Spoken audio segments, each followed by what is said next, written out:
Doctor Babasaheb Ambedkar, Shahu Phule आंबेडकरांच्या महाराष्ट्रात दलित सुरक्षित आहे असं वाटतं तुम्हाला या घटनेवर? मुळात हे घटना जर पाहिली तर खामगावमध्ये हा प्रकार घडलेला आहे आणि असं समजतं की मला की हा मुलगा कामाला होता आणि जी आई धुणं भांडीचं काम करते, परंतु आणि वडील काही रोजगार नाही वडिलांना आणि एकटाच मुलगा आहे आणि तो घर सांभाळतो.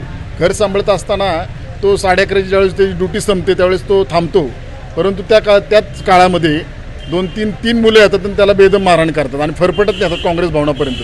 म्हणजे अपहरणाचा सुद्धा गुन्हा दाखल होऊ शकतो आणि तिथं निल्यानंतर त्याला 11:30 ते 2:30 दरम्यान 3 तास मला वाटतं त्याला बेदम मारहाण करतात आणि त्याला त्याचं लिंग चेक करतात की तुम्ही नेमकं कोणत्या धर्माचे आहात.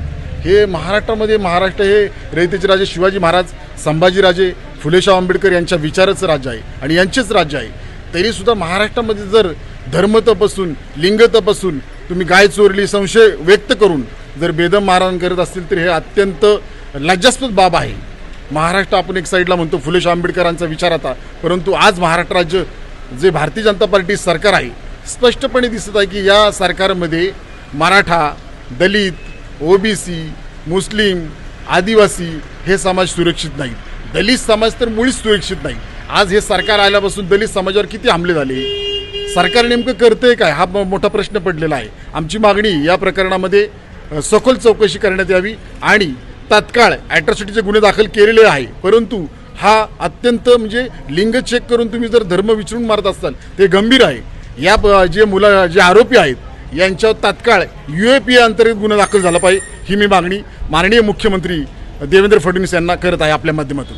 तुमच्या कानावर आली का? कारण मला काय पार्श्वभूमी कानावर आली नाही, परंतु आरोपी कोणत्याही समाजाचा असू, गुन्हेगार असतो, परंतु महाराष्ट्र राज्यामध्ये जर धर्म विचारून जर असं मारहाण होत असेल त्या माध्यमातून हे अतिशय घृणास्पद काम आहे. याचा निषेध जेवढा करेल तेवढा कमी आहे.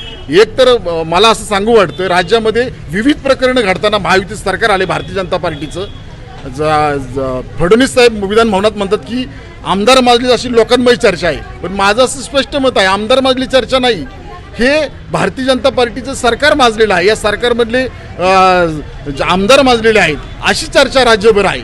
माननीय मुख्यमंत्री साहेबांना सांगू इच्छितो की तात्काळ कारवाई होणं गरजेचं आहे या प्रकरणामध्ये. आज जर पाहिलं महाराष्ट्रामध्ये कित्येक प्रकरणं घडली, संतोष देशमुख प्रकरण, सोमनाथ सूर्यवंशी प्रकरण, नंतर पुण्यामध्ये ससून हॉस्पिटलमध्ये भिसे प्रकरण, नंतर बदलापूरमध्ये प्रकरण, अनेक प्रकरणं महाराष्ट्र राज्यामध्ये घडताना दिसत आहेत. याला न्याय मिळताना सुद्धा दिसत नाही. त्यामुळे बहुजन समाजाने नेमकं कुणाकडे पाहावं आणि हे फडणवीस साहेबांच्या राज्यातच दलित असुरक्षित आहेत हे स्पष्टपणे दिसते. बजरंग दल नेता माजी मुख्यमंत्री राहिलेले आहेत, काय भावना आहे दोघांच्या भेटीवर आहे आणि वाढदिवसाच्या निमित्तानं काय झालं? मुळात मध्यंतरी जो महाराष्ट्र राज्यामध्ये मराठी माणसांचा मेळावा झाला, मला मनसेतर्फे बाळा नंदुरकर यांनी स्वतः फोन करून या कार्यक्रमाला बोलवलं होतं. मी मराठी माणूसमध्ये सर्व जे काही त्यांचे आमचे प्रॉब्लेम आहेत ते सर्व विसरून मी मराठी माणसासाठी या मेळाव्यामध्ये गेलो आणि मला आनंद आहे की मराठी माणसासाठी जर हे दोन भाऊ एकत्र येत असेल तर आम्ही RPI खरात पक्षातर्फे मनापासून याचं स्वागतच करतो. आणि आपल्या माध्यमातून माननीय उद्धवसाहेब ठाकरे तर आता प्रबोधनकार ठाकरे यांच्या विचारावर शिवसेना चालवताना दिसत आहेत, याचं तर आम्ही अभिनंदन करतो आणि आपल्या माध्यमातून त्यांना मी मनापासून आंबेडकरी चळवळीतर्फे मनापासून त्यांना वाढदिवसाच्या मंगलपाना देत आहे. जी महाराष्ट्रात होती एकनाथ खडसे काही गंभीर आरोप झाले होते आणि आज रेव पार्टीमध्ये पुण्यातल्या त्यांच्या जावायला पकडण्यात आलेला आहे. दोन्ही घटनांचा काही एकमेकांशी परस्पर संबंध आहे असं वाटतं का तुम्हाला? हा कायदेशीर भाग आहे, आपण त्यावर बोलणं योग्य नाही. हा कायदेशीर भाग आहे. या कायदेशीर भागमध्ये पूर्णपणे पोलिसांनी याची चौकशी करणं काळाची गरज आहे आणि चौकशी केल्यानंतर नक्कीच सर्व काही बाहेर येईल आणि कोण आहे त्यांच्या कोणी असू त्याच्यावर कारवाई होणं अत्यंत गरजेचं आहे. टायमिंगवर शंका व्यक्त केली जाते. हो, येस, बरोबर आहे. आज जी महाराष्ट्रामध्ये हनी ट्रॅपचा जो विषय चाललेला आहे यामध्ये एका बाजूने एका साईडला आरोप केला होतो, दुसऱ्या बाजूने दुसऱ्या साईडला आरोप केला जातो. माझं मत आहे की ही चौकशी मोठ्या लेवलनी होणं काळाची गरज आहे आणि चौकशी झाल्यानंतर जे बाहेर येईल त्यावर आपण बोलू शकतो, त्यावर त्या बोलणं योग्य नाही.